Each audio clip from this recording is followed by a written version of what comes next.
ये आज जो मैं आपको सुनाने जा रहा हूं, सुनकर आपके रोंगटे खड़े हो जाएंगे। बाके बिहारी के भक्त हो तो सुन लो, आपका विश्वास और मजबूत हो जाएगा।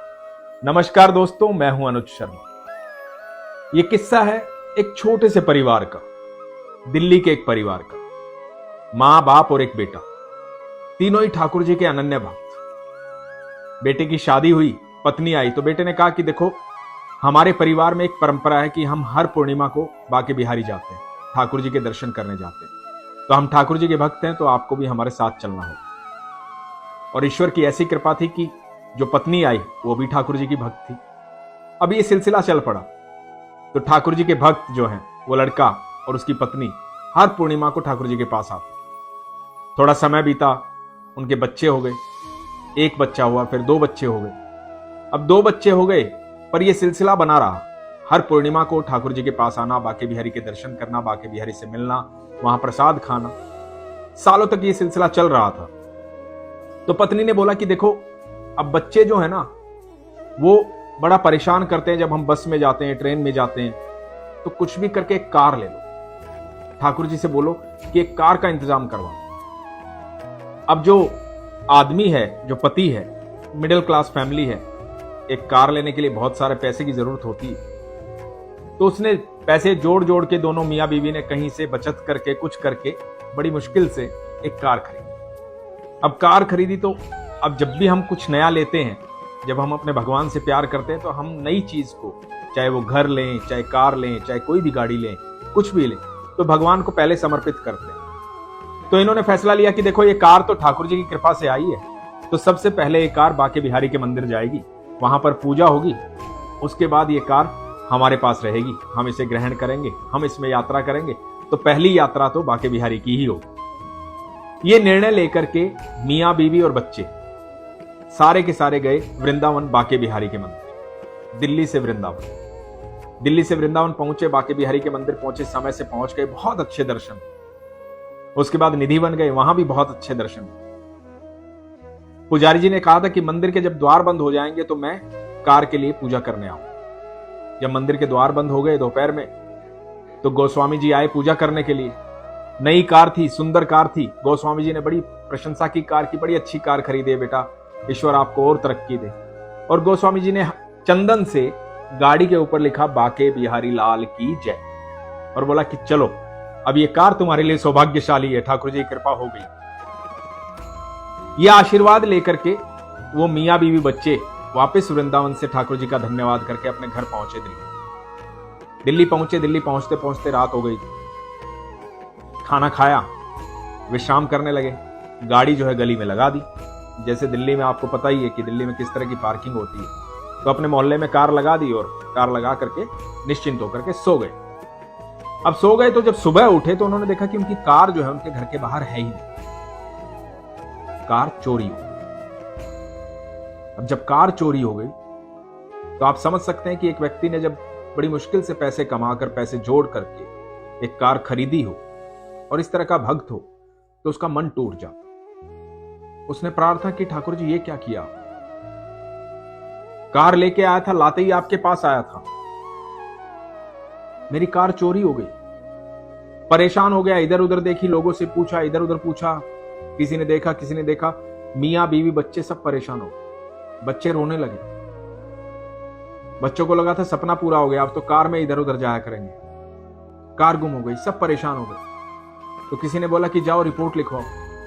अब नई कार थी, नई कार का तो आपको पता है कि नंबर भी नहीं आता है, नंबर आने में भी थोड़ा समय लगता है। बड़े परेशान होकर के गए रिपोर्ट लिखवाने। थाने में गए, थाने में जाकर पुलिस को बताया कि देखो, हमारी कार थी, नई कार ली थी, कल बाके बिहारी गए थे, लाके खड़ी की थी, ऐसे ऐसे, सुबह देखा तो कार नहीं। अब टूटे हुए मन से आ रहे थे, रिपोर्ट लिखवा दी थी, टूटे हुए मन से आ रहे थे, आपस में बात कर रहे थे कि ऐसा क्यों हो गया। तो पति पत्नी को समझा रहा था कि देखो, ठाकुर जी की इच्छा है, जैसा हो गया सो हो गया, हो सकता है ये कार हमारे लिए अच्छी ना हो। तो पत्नी बोली, ऐसा कैसे हो सकता है कि कार अच्छी ना हो? कल तो पंडित जी ने, गोस्वामी जी ने कहा था कि कार तो तुम्हारे लिए सौभाग्यशाली रहेगी, ठाकुर जी का आशीर्वाद मिल गया। तो ये आशीर्वाद मिला हमें कि हमारी मेहनत की कमाई की कार चोरी हो गई। और ये सोचते सोचते आपस में वो घर आए, परेशान थे, बच्चे रो रहे थे, उनको चुप करवा रहे थे। वाकई रोना आता है जब मेहनत की कमाई इस तरह से गुम हो जाए। एक दिन बीता, 2 दिन बीते, परेशानी लगातार बनी हुई थी, थाने से कोई रिपोर्ट आई नहीं।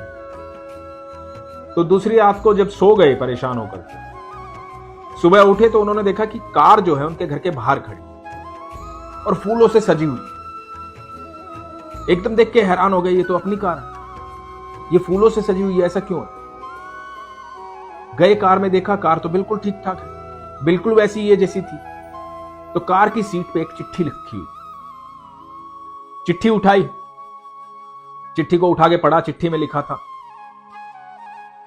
हरे कृष्णा, मैं क्षमा चाहूंगा, मैं एक चोर हूं, मैंने आपकी कार चोरी की। जब मैंने कार चोरी की, मैं तो बरसों से कार चुरा रहा था, बहुत सारी चीजें चुराई हैं। जब ये कार चोरी की तो घर गया और सारा दिन बहुत बेचैन रहा। पता नहीं किस तरह की बेचैनी थी वो, एक अजीब सा डर था, अजीब सी घबराहट थी। मैं रात को जब सोया तो बार बार एक ही आवाज दिमाग में गूंज रही थी, जो आपकी कार पे लिखा था, बाके बिहारी लाल की जय, बाके बिहारी लाल की जय। वो चंदन से लिखा हुआ शब्द, बाके बिहारी लाल की जय, सारी रात मेरी आंखों के सामने आता रहा, बाके बिहारी लाल की जय, बाके बिहारी लाल की जय, बाके बिहारी लाल की जय। मुझे इतनी घबराहट हुई, मैं सुबह उठा, बेचैनी में आया, मुझे लगा नहीं, ये जो कार है किसी साधारण आदमी की नहीं है। और बार बार वो लिखा दिखाई दे रहा था, बाके बिहारी लाल की जय, कानों में गूंज रहा था। मैंने कार उठाई, उसे फूलों से सजवाया और इसे ठाकुर जी की कार समझ के आपके घर के बाहर रख गया। और इसके साथ मैंने कसम खाई है कि जिंदगी में कभी चोरी नहीं करूंगा और ठाकुर जी के मंदिर जाऊंगा, बाके बिहारी के मंदिर जाऊंगा। ईश्वर है, आज भी है, मुझे माफ करना दोस्त। ये पढ़कर दोनों मियां बीवी की आंखों में आंसू आ गए, बच्चे खुशी से झूम उठे। वो जो बाके बिहारी लाल की जय के साथ गोस्वामी जी ने कहा था ना कि कार तुम्हारे लिए सौभाग्यशाली होगी, वो कार ना सिर्फ इनके लिए सौभाग्यशाली हुई, उस चोर के लिए जिसकी जिंदगी बदल गई, उसके लिए भी ये सौभाग्यशाली हुई। तो दोस्तों, ईश्वर पर जब आपका प्रगाढ़ विश्वास होता है, ईश्वर में जब आपकी आस्था होती है, आपका उसके प्रति प्रेम होता है, तो सारी चीजें आपकी सही सलामत रहती है। ईश्वर हमेशा आपके साथ रहता है, आपकी सारी बातों को सुनता है, आपको समझता है, वो आपसे प्रेम करता है।